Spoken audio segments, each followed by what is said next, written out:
They say the left hand, it drop mountains. They say the right hand, be slaying dragons.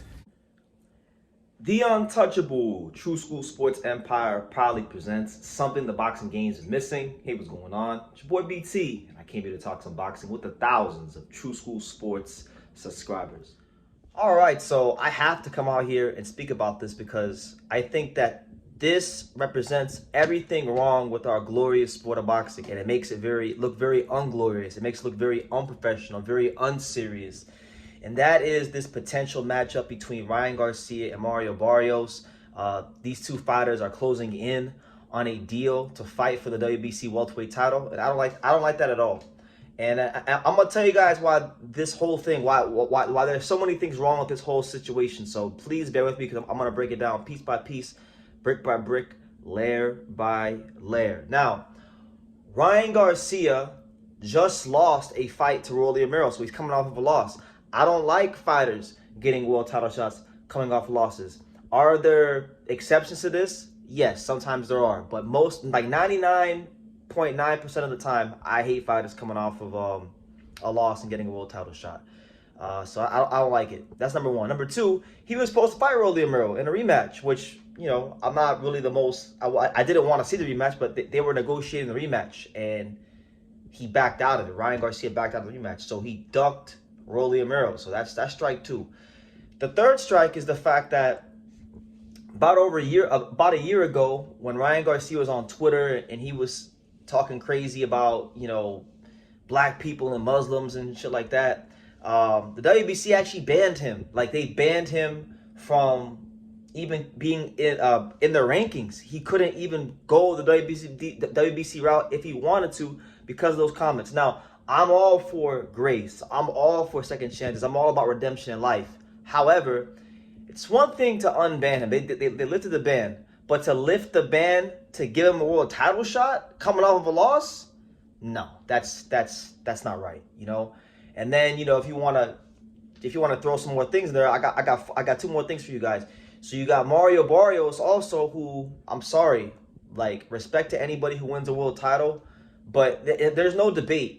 Mario Barrios right now is the worst world champion in any weight class in boxing. And it's not an opinion, it's a fact. And the way I can prove it is this. Mario Barrios has had 2 fights since he became the world champion, right? His last 2 fights have in fact been world title defenses against Abel Ramos and Manny Pacquiao. Both fights were very disputed fights, which could have been losses. They both ended in draws, which I think was very, very fortunate on his part. So he hasn't won a fight. Listen to this, guys. Mario Barrios as a world champion. He became world champion when he beat Fabian Maidana to win the then interim title. He later then got elevated. So we'll say from there he won his world title. That was May 4th of last year, May 4th of 2024, which means Mario Barrios has not won a fight as a world champion in 17 months. There's no other champion in any weight class in boxing that you could say has been world champion as long as Mario Barrios without winning an actual title defense. He's the worst champion in boxing. There's no ifs, ands, or buts about it. And they're protecting him. And then number 5, there was a WBC final eliminator that was just fought back in May between Suleiman Sissoko and Kavaluskas. Sissoko won that fight in France. Now I have watched the fight.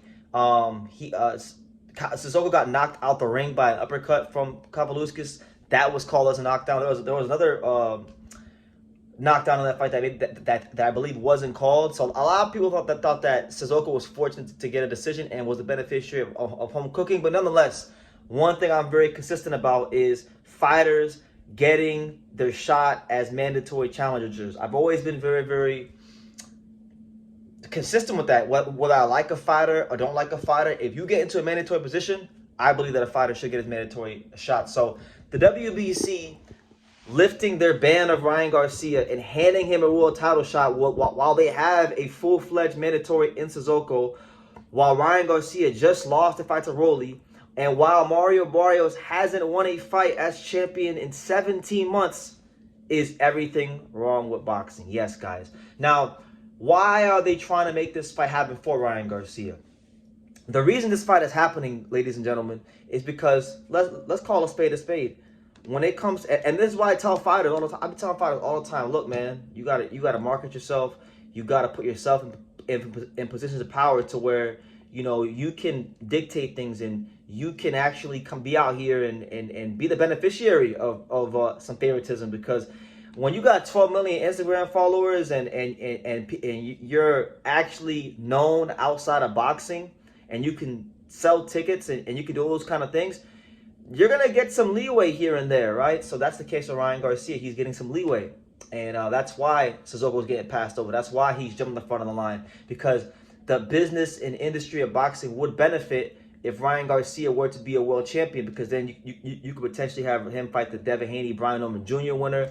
Maybe he could fight Shakur Stevenson if he decides to come up at some point, or Teofimo Lopez. There's all kinds of great matchups that would really generate a lot of money and attention for the sport of boxing. So Ryan Garcia winning a world title is bigger than just Ryan Garcia itself. It's for the industry of boxing, and I want you guys to understand that. Now, as far as the Ryan Garcia Mario Barrios rematch, or not rematch, but matchup, I should say, I think it's I don't think it's a bad fight. I think it's a good fight. I think on the West Coast in California, I think it does good business. I think you get Ryan Garcia and him in Vegas, or even in Cali, or even Texas, because Ryan has fought in Texas and Mario Barrios from Texas. I think this fight's gonna actually. This fight's probably one of the most profitable fights in the division. So from a business standpoint, it makes sense. A lot of the Mexicans and Mexican Americans will come out and watch this fight. But stylistically speaking, you got Ryan Garcia, who has those quick twitch muscles, has a very good left hook. Had a lot, Ryan Garcia has a lot of natural talent, and I've been on the record. I've said this before, and I'll say it again. Even though I don't really believe that this current version of him, this statement doesn't apply to the current version of him. I think his best years have passed him by already, because he hasn't been living the life. But Ryan Garcia is one of the most naturally gifted fighters I've ever been around. I've seen him in the gym. I've been up close. I've seen Ryan Garcia.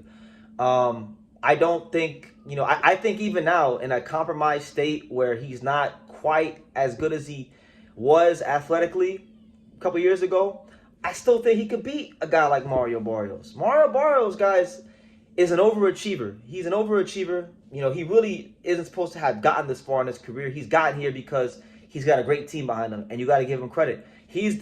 Mario Barrios is a great example of, a fighter's team, getting them further than the fighter could have. A fighter only being as good as his team, because, this guy Mario Barrios, he's fought, he's gonna fight Ryan Garcia. He's fought Tank. He's fought Manny Pacquiao. He's been in a bunch of high-profile fights, probably more high-profile fights than the majority of boxing. And God bless him. He's gotten everything he could out of his career. But I would say even now, I think Ryan Garcia is a better fighter than Mario Barrios. I think he's the more talented fighter than Mario Barrios. I think he's gonna be up for this fight, because it's his chance to be a world champion and actually accomplish something in the boxing ring. Ryan Garcia was a top amateur guy. So for him to be this deep into his career without a world title around his waist, it's actually kind of pitiful, because of the plans that Golden Boy have had for him, and everything he's had going on his side. And he's only not become a world champion to his own detriment. But I think he'll beat Mario Barrios. And I think, look, for Barrios, as crazy as it sounds, because people don't view Ryan Garcia in high regard, if he beats Ryan Garcia, wow, then what a great win for him. He's a big welterweight, but he doesn't really fight like a big welterweight. He has a hard time at a lot of these fights against Il Ramos and Manny Pacquiao, and he has a hard time in many cases imposing himself on the fight. So I look forward to it. I think it'll be a good fight. There'll be good exchanges, but I just think it's not good for boxing. It's sending a bad message to the boxing world. So I'll leave it on that note, you guys. What do you guys think about Barrios and Pacquiao, or Barrios and Garcia for the welterweight title? Leave your comments down below. Make sure you guys take the time to subscribe. And like I say in every single one of these videos, you can love me or you can hate me, but I'm just a kid from Dania. So until next time, take care. Thank you for watching True School Sports. Thank you for watching another video on the untouchable True School Sports empire, the home of boxing. We're on the road to 100,000 subscribers, guys. So help us keep being great. Help us keep pushing out that real boxing content for the fine folks all around the world. And make sure you jab, you hook, you Mike Tyson, you Mayweather that subscribe button. Pops, show them how do they gotta hit the subscribe button. Pop, pop.